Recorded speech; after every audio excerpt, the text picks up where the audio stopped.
Mateus capítulo 10, versículo 34 a seguir.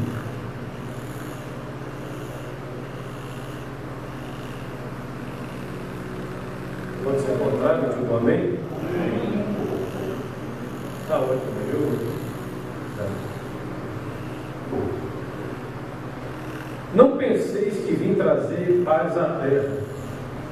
Não vim trazer paz, mas espada.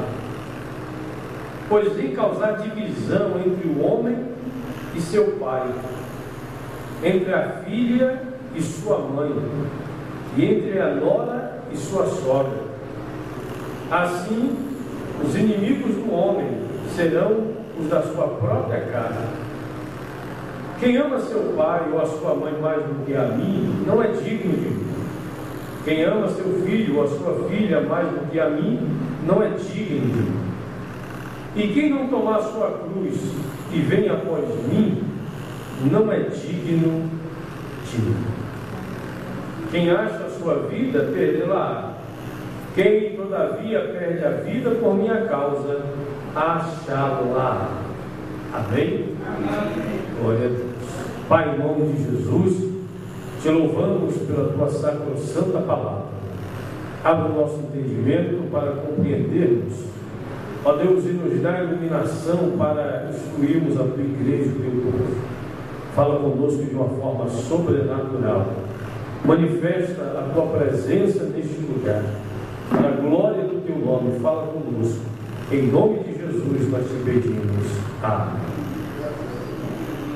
Como eu anunciei na noite de ontem, eu quero falar esta noite sobre 5 coisas que Deus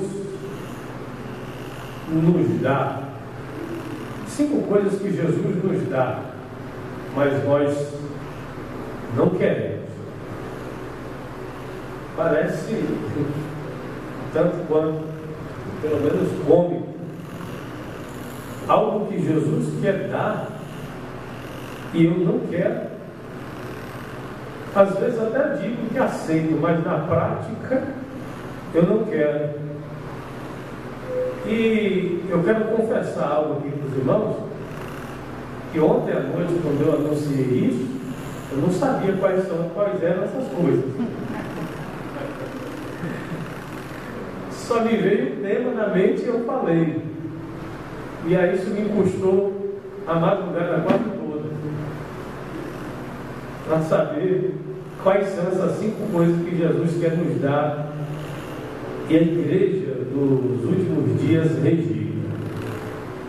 Nós vivemos uma época em que ser cristão parece que tomou um significado diferente do que seria ser cristão nos tempos apostólicos, no tempo medieval ou no tempo da reforma, ou por que não dizer, alguns anos atrás. Nós vivemos um cristianismo totalmente diferente do cristianismo bíblico. As pregações, os cânticos, as ideologias, o estilo de vida das pessoas, dos crentes dos dias atuais é de uma forma escandalosa, bem diferente de alguns anos atrás. As pessoas, o interesse das pessoas tem sido interesses bem diferentes. O objetivo tem sido um objetivo bem diferente. Enfim, é um evangelho que muito difere do evangelho dos tempos bíblicos. E quando eu digo que existem 5 coisas que Jesus nos dá, mas a igreja do nosso século rejeita, o que eu quero dizer com isso não é que a igreja rejeite as bênçãos de Deus, até porque ninguém é maluco, né? De rejeitar bênção. Todo mundo quer bênção. Mas o que eu quero dizer é que são coisas que o Evangelho traz como consequência ou como mandamento nós não queremos na nossa vida. Não colocamos, na maioria das vezes, em prática, ou sentimos pesar ao receber, ao experimentar em nossas vidas. Existem coisas que, para seguir a Cristo de fato, é necessário você passar. Existem situações, existem circunstâncias que, para ser um cristão de fato, inevitavelmente você há de passar por ela, ou pelo menos deve passar por ela. Existem coisas que você precisa fazer para ser um cristão autêntico, e é exatamente isso que eu quero dizer quando eu digo que existem 5 coisas que Jesus nos dá e nós não queremos. Jesus aqui é o Evangelho, a palavra, porque ser cristão nada mais é do que seguir os passos de Jesus. A primeira coisa está no texto, pelo menos 2 coisas estão aqui no texto que nós acabamos de ler. Jesus disse que isso mexeu com a minha mente durante muito tempo, e de fato não conseguia compreender isso aqui. Jesus disse o seguinte: eu não vim, não pensem vocês que eu vim trazer paz à terra. O príncipe da paz, aquele que a Bíblia diz que é a nossa paz, afirma de forma categórica que ele não veio trazer a paz. Quando ele mesmo disse: deixo-vos a paz, a minha paz vos dou, e não vos dou como o mundo dá. Aí Jesus disse que ao invés de paz, ele veio trazer espada. E a espada aqui não tem a tonalidade ou significado de instrumento para você guerrear. Jesus aqui não está dizendo que ele está lhe dando uma espada para você ir à guerra. Ele disse que ele trouxe espada. E o que significa? A primeira coisa que Jesus traz para a vida, ou o Evangelho traz para a vida do cristão, é a espada. E o que significa essa espada? Essa espada significa separação. Essa espada significa incômodo. Porque ele disse: não pensem vocês que eu vim trazer paz. E paz aqui não é a paz interior. Paz aqui fala de comodidade ou comodismo, de ócio, de ociosidade. Paz aqui tem um significado de... ele tem um significado de que ser cristão não quer dizer que você terá ausência de lutas e de dificuldades. Então a espada é algo que ninguém quer. As pessoas, e Jesus dá aqui uma ideia do que é isso, quando ele diz assim, no versículo de número 35, porque eu vim causar divisão entre o homem e seu pai, entre a filha e sua mãe, entre a nora e sua sogra, e os inimigos do homem estarão na sua própria casa. A nora aqui é aquela noiva que casou-se e foi morar com o sogro e com a sogra, que na maioria das vezes não dá certo, né? Quando dá é uma bênção, mas quando dá errado o negócio é sério. E essa nora, essa esposa, ela se aproxima mais de Cristo, ela se achega mais a Cristo, ela se relaciona mais com Cristo, ela ama mais a Cristo do que o sogro e a sogra. O casamento está destruído, está arruinado, porque vai causar ciúme. É aquele tipo de crente que ele está tão apaixonado por Jesus, ele está tão próximo de Jesus, que ele só pensa nas coisas de Deus. Ele não consegue abrir mão do culto, ele não consegue abrir mão da oração, ele não consegue abrir mão do evangelismo, das visitas, ele quer estar participando de tudo. Já viu aquele tipo de crente? A oração na casa do irmão Antônio, 3 horas da tarde, ele está lá. Mas tem tipo de oração amanhã de manhã, ele está lá. É culto de ensinamento à noite, ele está lá. Escola bíblica de manhã, ele está lá. Ele quer participar, ele não quer perder, ele quer estar envolvido com as coisas de Deus, porque ele ama Jesus, ele ama a obra de Deus, ele ama o Evangelho, ele quer produzir, ele quer ser um cristão verdadeiro. Porque às vezes, no domingo de manhã, o marido ou a esposa quer dormir até mais tarde, mas tem escola dominical. Quer sair, quer ir para o futebol de manhã, mas tem escola bíblica. Aí à tarde ele quer assistir o futebol, mas tem evangelismo.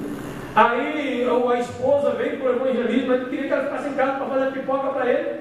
Mas ela está no evangelismo, ela quer fazer. Então, quanto mais você se aproxima de Jesus e se envolve, a tendência é causar certas situações.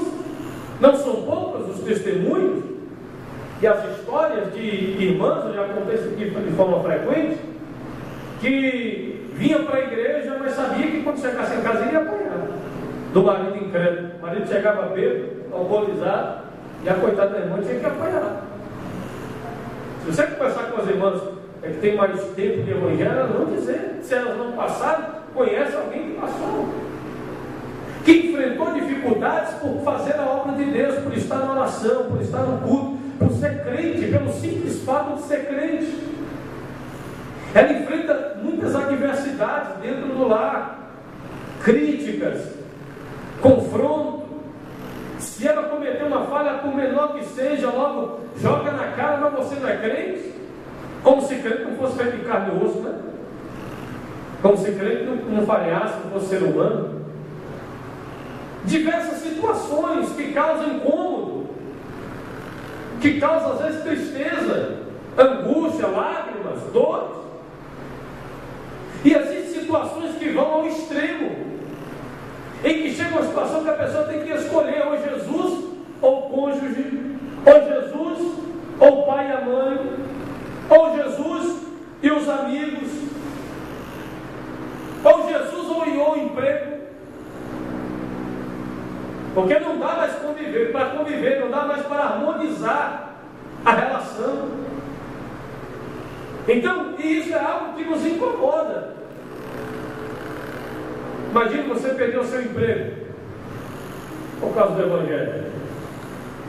Esse tempo de pandemia tem muito crente que mentiu, né? Que ganha um salário mínimo, botou lá que ganha R$600 para receber o auxílio emergencial.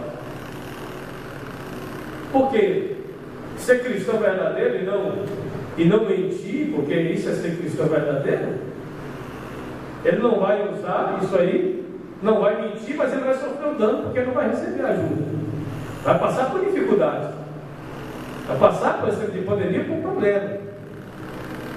Ele tem uma renda, a renda familiar às vezes é maior do que o normal, mas ele vai omitir alguma coisa ali para dar aquele jeitinho brasileiro, né? Para tentar obter a vantagem. Mas o cristão verdadeiro, ele vai passar dificuldade, a espada vai estar no lombo dele, mas ele é cristão. É algo que o Evangelho impõe, é algo que Deus nos dá para levar, para carregar, mas nós, na maioria das vezes, não queremos. Optamos pela lei da vontade. Não, Jesus, fica com a espada aí, que eu vou ficar de boa aqui, vou levar a coisa na harmonia, eu não quero confronto. Nós vivemos uma época que não pode mais chamar crente de protestante, porque ele já não protesta contra nada, ele prefere harmonizar, fazer a política da boa vizinhança, às vezes até conivente, para não perder a amizade, para não perder, quem sabe, o carisma das pessoas, para não ser chato, para não ser taxado como um quadrado, entendeu? A espada, ele não quer mais a espada, ele não quer ser mais incomodado pela espada de Deus. Ser cristão impõe lutas, impõe limites. Às vezes nós queremos algumas coisas que nós não vamos conseguir pelo simples fato de sermos cristãos, pelo simples fato de ser crente, ser servo de Deus, posições que nós não vamos conseguir galgar, lugares que nós não vamos chegar, porque somos crentes. É uma espada que está constantemente na nossa vida. Mas a maioria dos crentes querem a harmonia, a paz, né?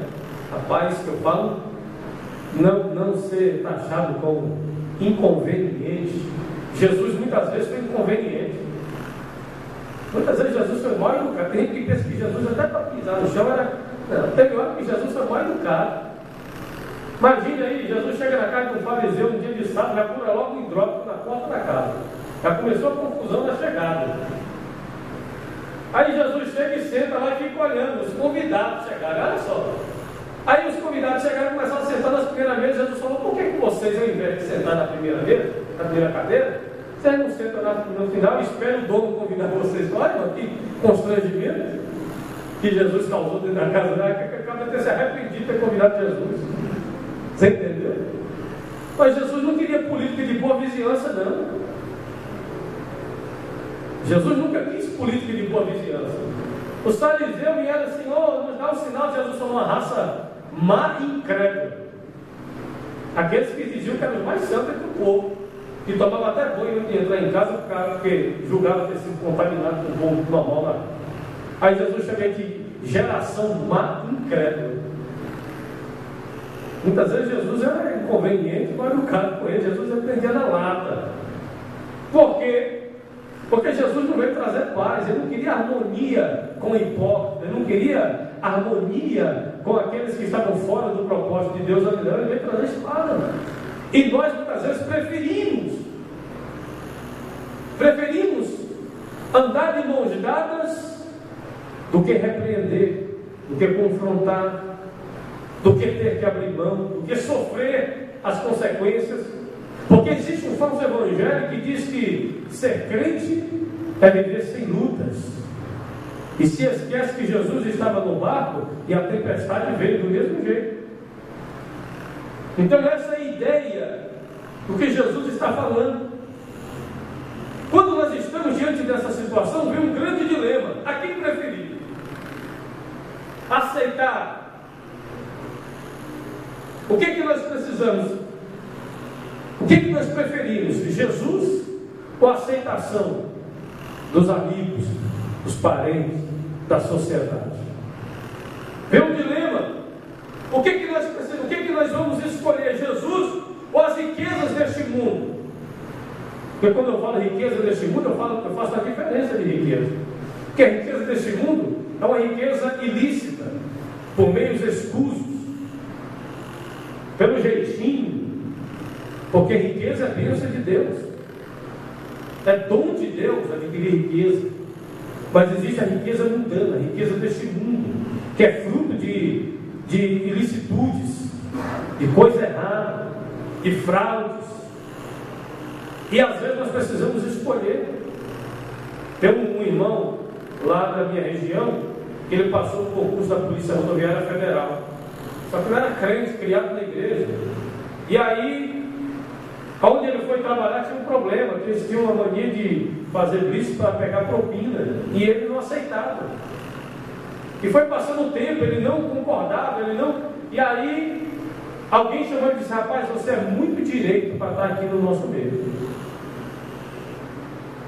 Ele fez o que? Abriu mão de ser policial rodoviário federal, ser um funcionário público federal, e fez um concurso municipal, foi trabalhar na prefeitura, abriu mão de, acho que mais de 8 mil reais de salário, fora as comodidades, e o fato do status de ser um policial federal, para trabalhar na prefeitura, ganhar pouco mais de um salário e meio, mas ele preferiu Jesus.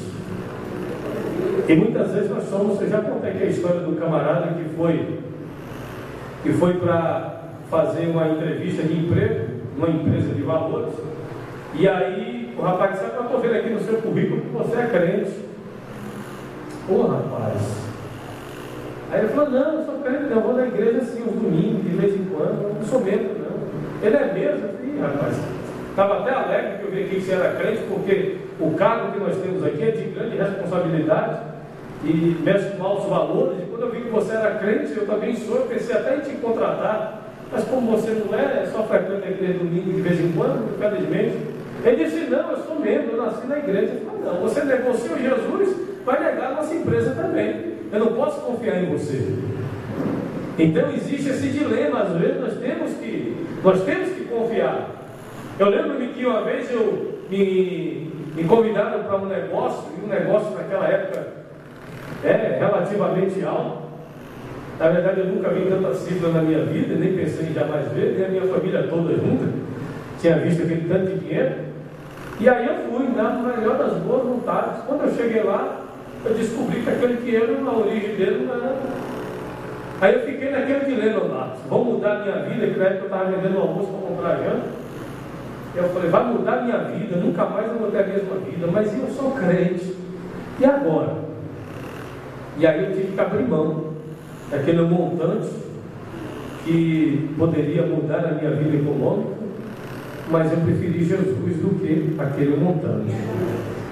Isso não é fácil, não estou dizendo aqui que é fácil, não, porque eu preferi Jesus, mas com lágrimas nos olhos. Eu vinha dentro do avião assim pensando: será que eu fiz a coisa certa? E vim procurando um jeitinho de justificar, mas não tinha jeito. Porque com Jesus não tem meio termo, ou você ajuda ou você espalha. Então nós somos constantemente. Paulo diz veja para mim o que diz a Bíblia Sagrada, em Lucas capítulo 8, versículo 7 e versículo 14. É a parábola e a explicação da parábola. E você vai ver que isso faz parte da nossa vida. Quem achar pode ler em alto com som.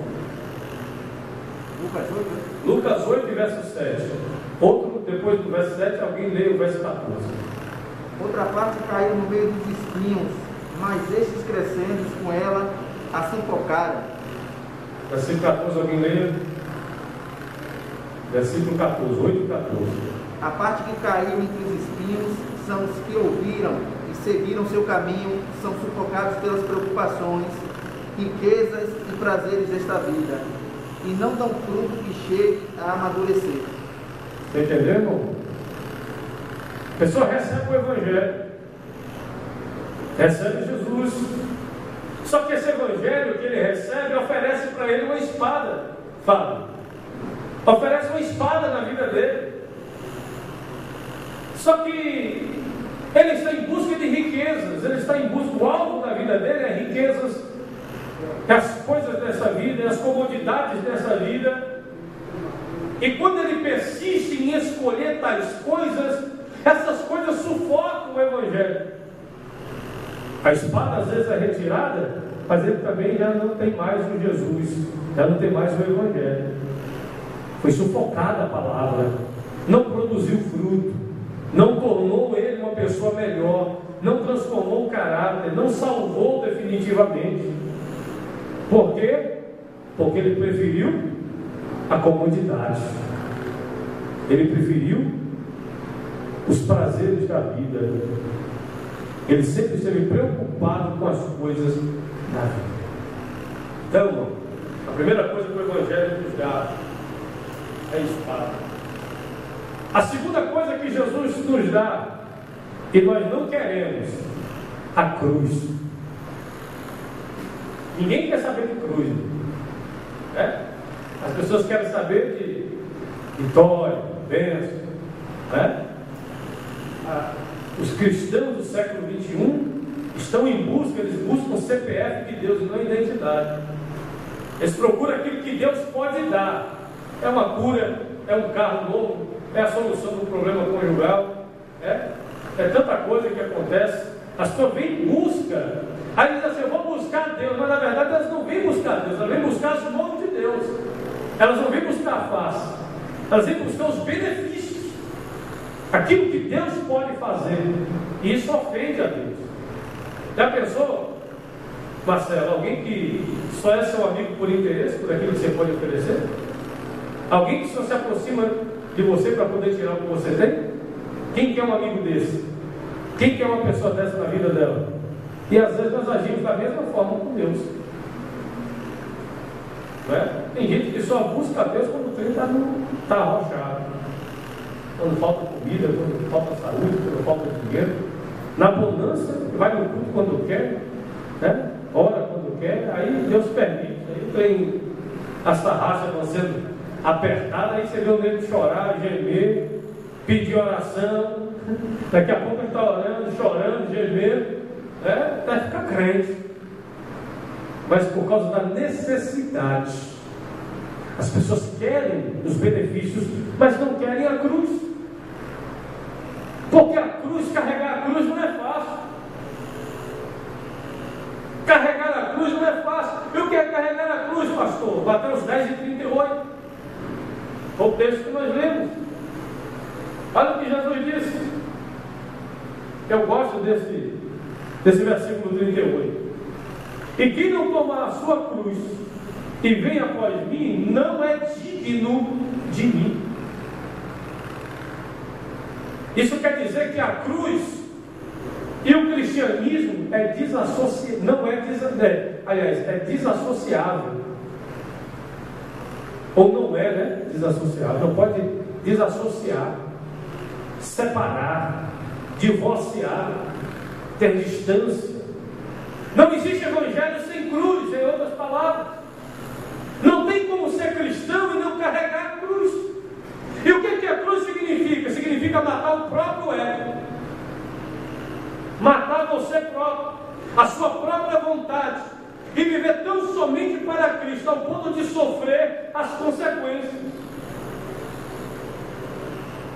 Gálatas capítulo 2, versículo 20, Paulo diz: não mais vivo eu, mas Cristo vive em mim. Por quê? Porque eu já estou crucificado com Cristo. O que significa? É abrir mão da nossa vontade. E isso, irmão, não é fácil. Carregar a cruz é abrir mão do seu eu, Lil. É abrir mão da sua vontade. É colocar os teus negócios em segundo plano e priorizar os negócios de Deus. É colocar a sua vontade em segundo plano e colocar a vontade de Deus sempre em primeiro plano. A sua vida. É abrir mão da sua razão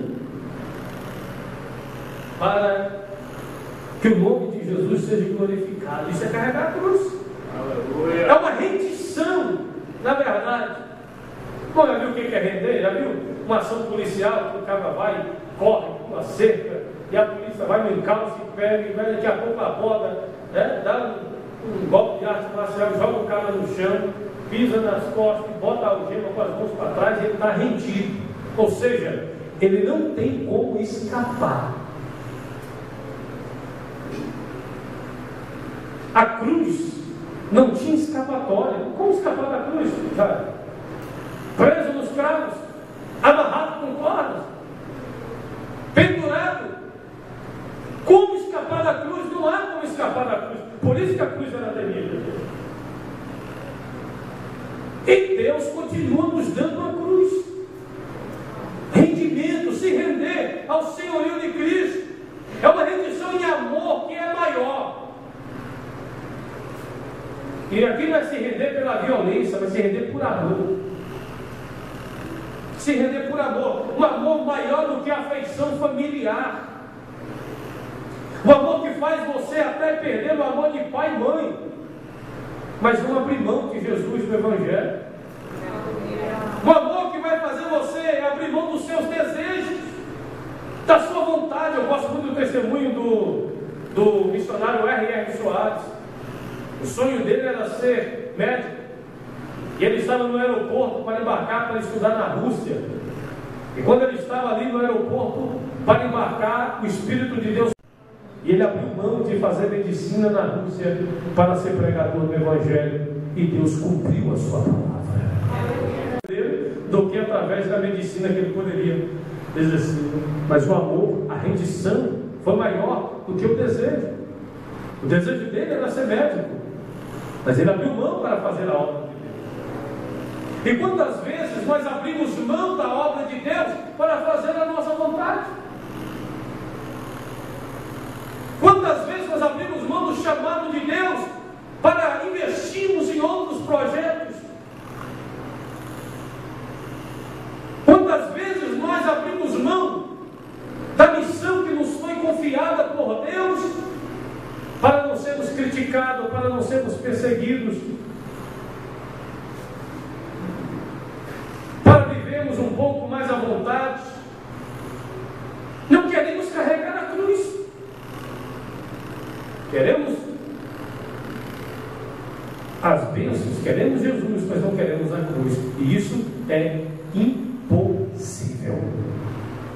Quer Jesus? Então tem que levar a cruz. Quer Jesus? então tem que abrir mão, até mesmo das riquezas. Abrir mão de ter um futuro financeiro de sucesso, de ser um empresário de sucesso, um homem de negócio de sucesso, para o Evangelho. Paulo diz em Filipenses 3,8 que... Alguém leu para mim Filipenses 3,8? Vamos fazer aqui uma coisa mais interativa. Filipenses 3,8. Na verdade, eu também, pela todas as coisas, pela excelência do conhecimento de Cristo Jesus, meu Senhor, eu posso sofrer a perda de todas essas coisas e as considero como testemunho para que possa ganhar a Cristo. Viu aí, irmão? O que Paulo está falando? E ele pode falar isso com prioridade. Paulo abriu mão do Sinédrio. O Sinédrio era uma espécie de Senado. Paulo abriu mão do respeito do Sinédrio, do status de ser participante do Sinédrio. Paulo abriu mão da sua própria paz, da sua própria vida, da sua estabilidade financeira, da sua própria família, porque Paulo era casado, porque se não fosse, não poderia fazer parte do Sinédrio. Paulo abriu mão de tanta coisa por causa do Evangelho. Diz que, só que ele fala assim: eu comparo isso aqui com esterco. E no grego está do jeito que você pensou aí, viu? Esterco aqui é por todo o autor, mas ele falou daquele jeito mesmo. Em comparação com Cristo. Porque ele diz que prefere o que com Cristo? Ganho. A palavra ganho aí no grego é lucro. Ele diz: para mim é mais lucrativo servir a Cristo, para mim é mais lucrativo carregar a minha cruz do que ser rico, do que ser influente, do que ter status. Eu prefiro a cruz. Eu abro mão, até posso desejar, mas eu abro mão para carregar a cruz. Isso é ser cristão. É isso que Deus tem para nós. Mas estamos trocando a cruz de Cristo por holofotes, por títulos, por fama, por dinheiro, profissionalizar o ministério, o chamado de Deus. As coisas se tornaram mais profissionais. O uso excessivo do marketing. As pessoas querem fama. Tem gente que pensa que fazer obra de Deus é estar andando de avião, dormindo em hotel de luxo. Tem até um superstar aí, né?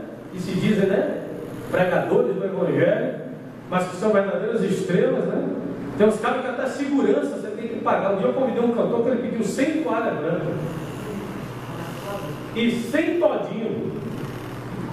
Eu falei: eu podia convidar esse cara e ele juntar aqui e fazer ele tomar uns 100 todinho. E dizem que estão fazendo a obra de Deus. Isso não é carregar a cruz, porque as pessoas não querem cruz. As pessoas querem holofotes, status, posição, fama. Mas o que Jesus tem aqui e está nos dando é a cruz. Ele disse: olha, se você quer me seguir, negue-se a si mesmo, tome a sua cruz e siga-me. Então não existe evangelho sem renúncia. Não existe cristianismo sem cruz. Então, meu irmão, se você quer ser crente e não quer carregar a cruz, está perdendo o seu tempo. Se você está rejeitando o que Deus está te dando, está perdendo o seu tempo. Porque, irmão, em todo momento, para servir a Deus, a gente tem que abrir mão da nossa vontade. A vontade agora de estar sentado no sofá confortável, assistindo TV, né? Com a família, mas você abre mão desse período para estar aqui cultuando. A vontade domingo de manhã é dormir até mais tarde, principalmente quem trabalha a semana toda, mas aí tem escola bíblica, você vem para a escola bíblica, às vezes abrindo a boca, o olho cheio de rebelde, falando do olho assim, mas vem, mas está aqui para aprender, para participar da ceia. À tarde, parece que à tarde, depois do almoço, é o pior momento que tem, né? Quando a comida bate, aí, como diz minha mãe, bate na fraqueza, assim, dá logo. Eu mesmo, quando eu estou dando a última colherada, já o olho querendo fechar. Mas ele tem tanta coisa para fazer e que é preciso priorizar, ele tem que abrir mão. Abrir mão. Um dia o irmão chegou para um pastor, meu antigo, falou: pastor, eu já cansei. Eu cansei da obra, de trabalhar, de pastorear, e eu quero descansar um pouco. Ele: tá bom, meu irmão, dá um joelho. Ele botou a mão na cara e falou: Jesus, leva o teu filho agora, Jesus. Ele disse: não, pastor, a Bíblia diz que nosso descanso é no céu. Então, você quer descansar? Porque ninguém disse que vai ser fácil. Ninguém disse que vai ser mar de rosas. Ninguém prometeu isso. Por isso que para servir a Deus e fazer a sua obra é preciso renúncia. Se você não estiver disposto a renunciar, cai fora. Porque Jesus não está mendigando seguidores. Ele colocou o requisito: quer me seguir? Antes de me seguir, pegue a cruz e esteja disposto a renunciar. Terceira coisa, vamos correr para perder o tempo aqui, porque vai falando. Terceira coisa que Jesus nos dá e nós não queremos: o arado. O que é um arado, pastor? É um instrumento de madeira que era puxado pelo boi, pelos bois, e aí o cidadão tinha que segurar o arado para plantar, para semear, para preparar a terra. Ele tinha que fazer muita força, pressionar o arado no solo. Ele penetrar no solo, ele era puxado pelos carros de boi. O arado fala da missão, da função que Deus lhe confiou na sua obra e no seu reino. Porque cada um de nós recebemos de Deus um dom, um talento. E Deus não te deu o dom, não te deu o talento para você ficar aí sentado esquentando o banco. Deus te deu um dom e um talento para você colocar em prática, e outra coisa Ele vai requerer. Vai chegar um dia que você vai ter que prestar conta do dom e do talento que Deus te deu. E quanto maior é o dom, mais vai ser cobrado. E tem gente brincando com isso. Tem gente achando que é um simples status. Né? Tem gente que briga até por isso. Né? Aí eu quero ser pastor. Eu falo: coitado, não sabe o que te espera. Porque tem gente que tem uns anos de pastor, a vida boa, né? A vida mansa. De vez em quando eu estou ligando trabalhando. Vida boa aí, ó. Espetar, troca uma semana para ver se vai voltar. Às vezes as lutas que você passa em todas as esferas, mas foi Deus quem chamou, foi Deus quem deu, foi o arado que foi entregue. Você é regente, você é líder de grupo, você é porteiro na obra, você é um diácono na igreja, um presbítero, um dirigente do ciclo de oração. E não pense que às vezes é fácil. A irmã chega aqui para orar, tem 4, 5 irmãs, desmotiva, a vontade de fechar a porta da igreja e ir para casa. Você prepara um sermão, igual eu fiquei hoje até 4 horas da manhã, ali, lendo, procurando, tentando entender, vendo se o que eu estou entendendo é verdade. Aí você chega na igreja, tem 6 irmãos, 7, às vezes isso acontece. Aí bate o desânimo, você dá vontade de nem estudar mais, não largar tudo para lá. Né? Naquela tristeza até desmotiva. Mas é o arado que Deus te deu. Pregar o Evangelho, falar de Jesus, evangelizar. Foi o arado que Deus entregou na nossa mão. Em Lucas capítulo 4, Jesus falou: você diz que falta meses para chegar à colheita, mas olha os campos como estão brancos. Foi nos entregue a responsabilidade da colheita. Nós entramos agora naquele, um plantão, nós entramos na colheita, de pregarmos o Evangelho, de falarmos do amor de Deus, de trabalharmos na obra do Senhor. E Deus deu a cada um de nós o talento, a oportunidade e o chamado para pregar o Evangelho. Não fique esperando o microfone, o culto, ou o culto de domingo para você pregar, não. Tem a rua, tem tanto canto para nós fazermos essa obra. O arado não está aqui, o arado está aí na sua mão. Há muita gente que não quer. As pessoas querem público para ser visto, não é? Já disse aqui que o irmão falou que ia sair da igreja porque ela não tinha oportunidade de falar do amor de Deus. Eu falei, irmão, tem hospital, presídio, rua, tanto lugar para ela falar. Ninguém nunca te proibiu, eu te dou até uma carta se ela quiser para fazer isso. Está aberto. Mas as pessoas querem o culto já. O arado. E carregar, acho que alguém aqui, não sei se alguém já trabalhou em roça, até hoje tem algum lugar que ele usa aquele arado. E tem alguns detalhes desse arado. Primeira coisa, você não pode olhar para trás. Porque se você olha para trás, acontecem 3 coisas quando você olha para trás. Primeiro, você perde o foco. Ele tinha que olhar porque o boi está puxando. Ele não quer saber para onde o arado está indo. Quem é responsável de guiar o arado é quem está seguro. Então ele tem que guiar o arado. Se ele tira o foco do arado, sai mal feito. Então quando nós recebemos o arado aqui, é algo de suma importância. Você que faz alguma coisa na obra de Deus, não é fazer, é como você está fazendo. Aí eu faço essa pergunta para você: como você está fazendo aquilo que Deus colocou nas suas mãos? Deus colocou aqui na obra para São Regente, no grupo. Você ensaia em casa, você se prepara, você escolhe o hino com amor, com dedicação, para chegar aqui. Se tiver 2 irmãos ensaiar, se tiver 10 ensaiar, e ensaiar até ficar bom, excelente. Ou você chega aqui, já 7, o horário do ensaio é 7, você chega às 7h30, preocupado que vai dar 8 horas, quando dá 5 para 8, você já está agoniado, querendo guardar as pastas, porque tem a novela, porque tem o jornal, porque tem. Né? Você é ensinador, professor da escola dominical, de segunda a sexta, não colocou a mão na revista. Quando chega aqui, o aluno sabe mais do que você. Chega aqui, não sabe nem do que a revista, a lição está falando, ele fica voando, enchendo linguiça, falando coisa que não tem nada a ver com a lição, porque não estudou, não se preparou. É um pastor, é um ensinador, e ele vem para o culto de segunda-feira trazendo capim seco, capim estragado, aquelas ensinamentos meia boca que não traz edificação, contando história de carucia para preencher o tempo, e a igreja fica aí desnutrida, sem entender nada, sem ser edificada, sem ser fortalecida.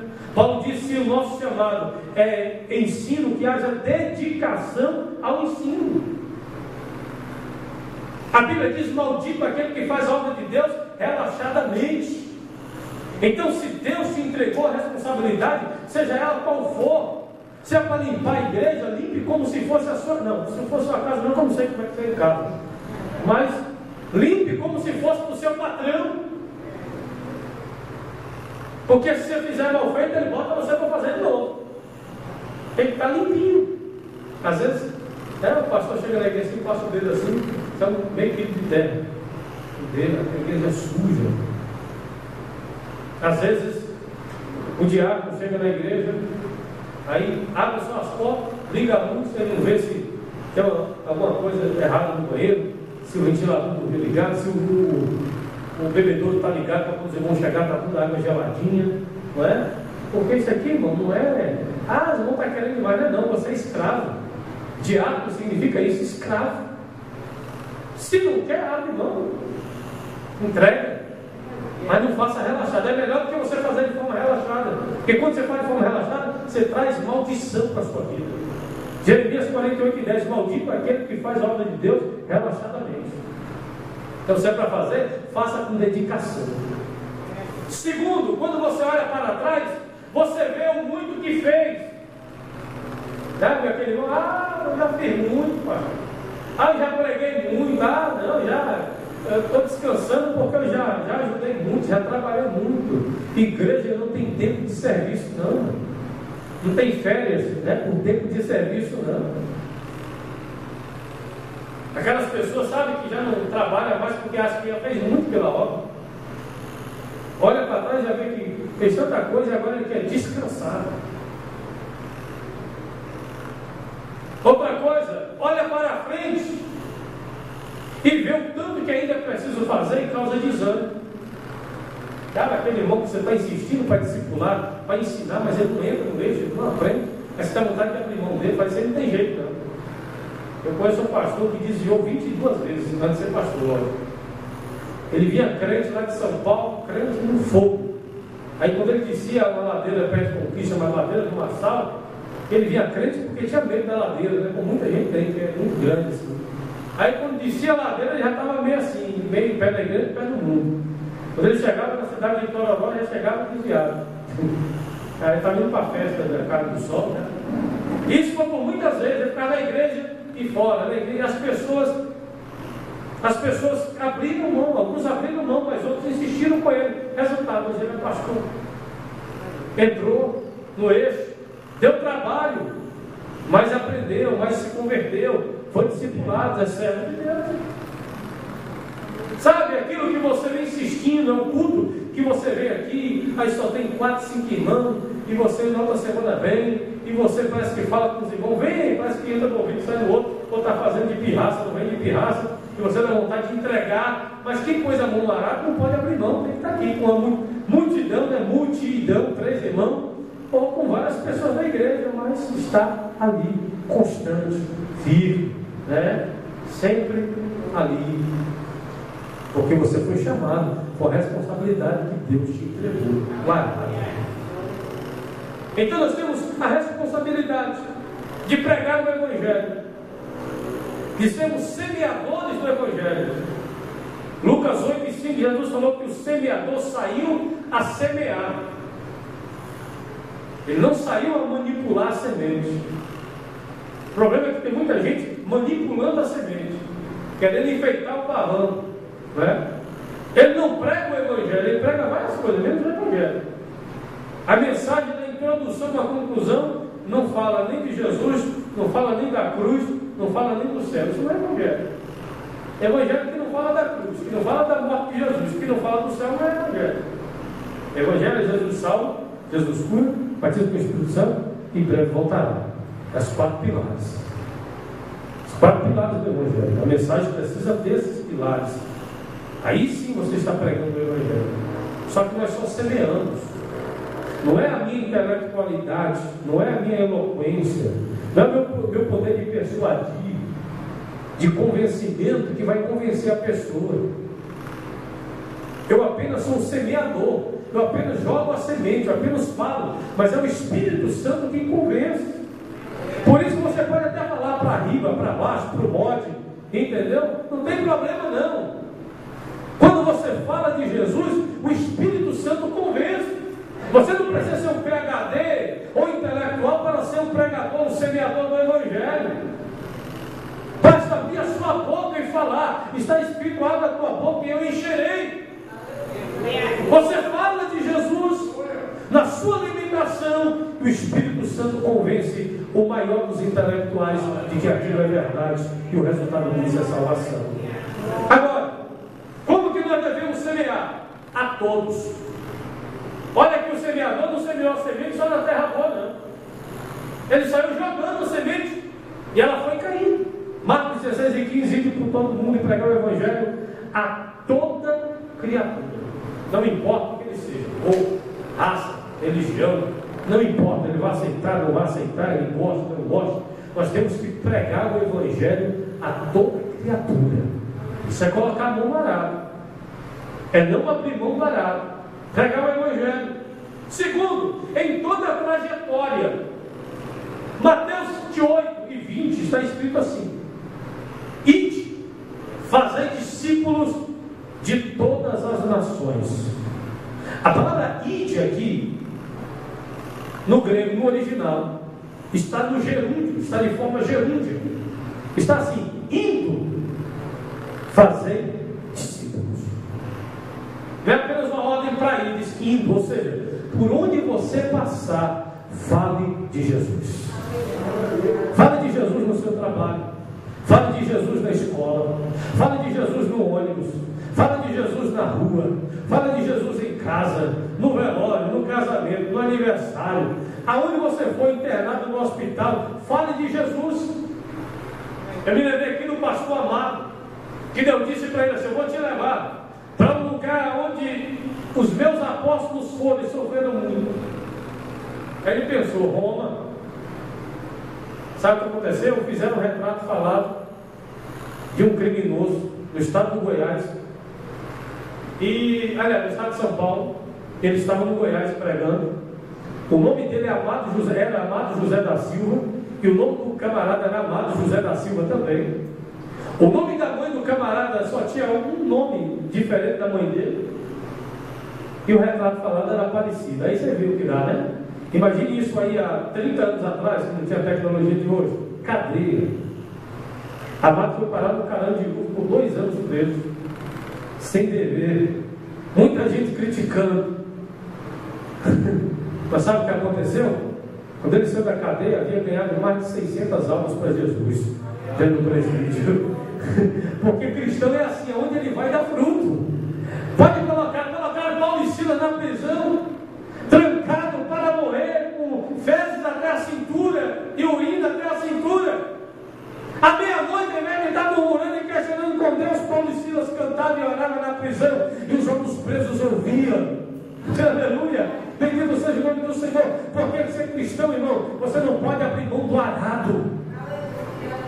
Às vezes Deus permite que você fique enfermo, vai ser internado no hospital só para ganhar algo para Jesus, só para evangelizar aqueles que estarão ali ao seu redor. Às vezes Deus te coloca no emprego cheio de incrédulo. Muita gente é crente de Deus. Não quero aquele lugar, é tanta inveja, lá tem macumbeiro. E daí, irmão, fale de Jesus. Se você pegar uma lâmpada dessa aqui e acender durante o dia lá fora, quase ninguém vai ver. Mas se tiver uma escuridão, der um blackout aí, faltar energia, você acender uma vela no meio da rua, de longe as pessoas enxergam. Jesus falou que nós somos a luz do mundo. É no meio das trevas que essa luz tem que brilhar. É onde Deus te colocou que você tem que resplandecer. Esses amigos que Deus te dá, meu irmão, não é para você comungar com os atos dele, com os erros dele, não. Lá no futebol, lá no meio da quadra, você está xingando a mãe dele. Fala de Jesus, seja luz. Não é? Se ele te deu uma pernada lá e te machucou e você quer xingar a mãe dele, fala misericórdia, depois você prega Jesus para ele. Jesus te colocou lá para você se igualar com ele, não te colocou lá para você ser luz, para você pregar o Evangelho. Amém? Não só de arada, onde você for, continue semeando, e em todo o tempo. Paulo, prestes a morrer, escreve a Timóteo no capítulo de número 4, versículo 2 de sua segunda epístola, ele diz: insta em tempo e em fora de tempo. Pregue esse Evangelho em tempo e fora de tempo, incomodando ou não incomodando, em tempo oportuno ou inoportuno. Pregue o Evangelho, fale do Evangelho, não deixe, cumpre o teu ministério.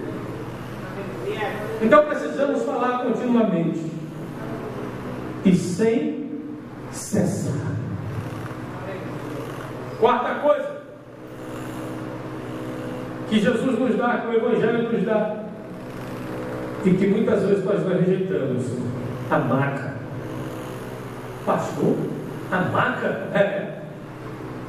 Abra sua Bíblia comigo em Lucas capítulo 10, versículo 34. E aqui Jesus está dando uma paulada de quina, irmão, dos religiosos. Eu gosto de Jesus que, na hora que eu leio a Bíblia, eu começo a rir. Eu fico imaginando a cara dos camaradas, dos religiosos. O camarada chega para Jesus: Senhor, o que eu vou fazer para perder a vida eterna? Ele diz: o que diz a lei?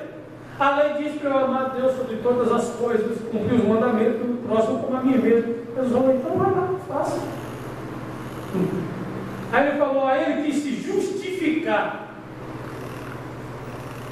Ele era um doutor da lei do grego aqui, advogado, intérprete. E sabe que esses camaradas não querem ficar por baixo, né? Depois de tomar um, ele quer revidar de uma forma clássica. Aí ele quis se auto-justificar e perguntou: quem é o meu próximo? Como eu vou saber quem é o meu próximo? Aí Jesus aqui, irmão, dá uma pancada. Ele falou: disse um homem, um judeu, descia de Jerusalém para Jericó. Aqui, no meio da estrada ele foi assaltado, bateram nele, deixaram ele à beira da morte. Aí Jesus começa a alfinetar. Aí vinha o sumo sacerdote, o maior representante dos homens diante de Deus, que deveria ser o cumpridor da lei, o mais alto nível de santidade, aquele que era o protetor da lei, que era Aí a Bíblia, Jesus falou, e quando ele viu o homem caído, ele passou de lado, passou por longe. Aí Jesus, e eles estavam lá ouvindo, né? Fariseus, sacerdotes, todo mundo ali ao redor.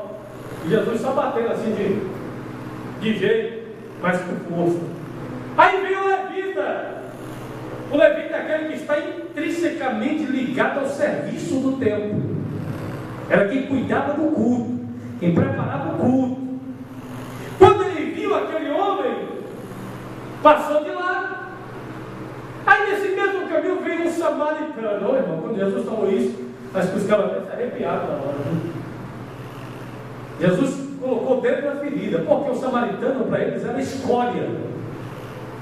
O samaritano para ele era o pior tipo de gente que poderia existir, que descumpria totalmente a lei, que não era digno da amizade dele, de ter relação de amizade. Lembra da mulher samaritana que ela disse para Jesus? Aí Jesus falou, vem aqueles que vocês desclassificam, que é escória. Quando ele viu aquele homem, ele se aproximou, viu que aquele homem estava necessitado de socorro, e ele pegou e untou óleo e cuidou das feridas daquele homem, colocou aquele homem sobre o seu animal, ele não chamou a ambulância, ele levou no carro dele mesmo. Chegou, não levou aquele homem, largou lá na cidade de qualquer jeito, levou aquele homem para o hotel, para a hospedaria, e procurou uma cama para aquele homem, uma maca para aquele homem pudesse se recuperar de forma confortável. Pagou ele, para isso acontecer, ele teve que sacrificar, pagar com o seu dinheiro, ainda dar mais dinheiro, e se assim não fosse suficiente, na volta ele pagaria o restante. Ele custeou o tratamento daquele homem. E aí, eles ficaram com a cara desse tamanho, porque a religiosidade do sacerdote, do levita, era tão hipócrita, tão mundana e tão miserável, que eles nem misericórdia tiveram daquele próprio homem. E Deus continua nos dando esta lição. A maca indo ao nosso redor, do cuidado com aqueles que estão no nosso caminho e nós passamos de longe, do cuidado com aqueles que estão à nossa frente e a gente faz de conta que não vê, de tantos que estão passando frio, estão passando fome, estão passando necessidade, e a gente está preocupado em comprar o smartphone mais novo que foi lançado, mais recente. E nós estamos preocupados em comprar uma camisa de marca, sendo que poderíamos comprar uma camisa mais inferior, boa, tanto quanto a outra, e sobrar dinheiro para poder ajudar quem precisa, mas a gente não está preocupado.